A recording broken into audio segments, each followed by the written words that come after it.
Los aragoneses son los trabajadores más satisfechos con su empleo de toda España. Así lo señala una encuesta que apunta que más del 90% de los empleados en Aragón están satisfechos con su trabajo, un porcentaje que se sitúa 14 puntos por encima de la media nacional.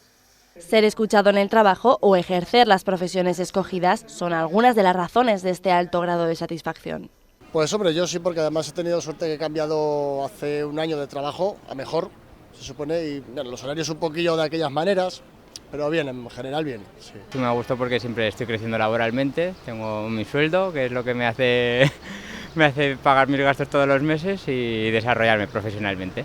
Siempre te gustaría mejorar a lo mejor pues turnos y eso, pero es que este tipo de trabajo es que es así, la turnicidad y eso lo lleva. Siempre trabajo de mañanas y tardes y bueno, pues te adaptas a los horarios y ya está. Siento que en mi empresa me valoran mucho, ¿sabes? Valoran mucho la opinión que tengo y en plan de las ideas que doy y todo eso, siempre como que cuenta.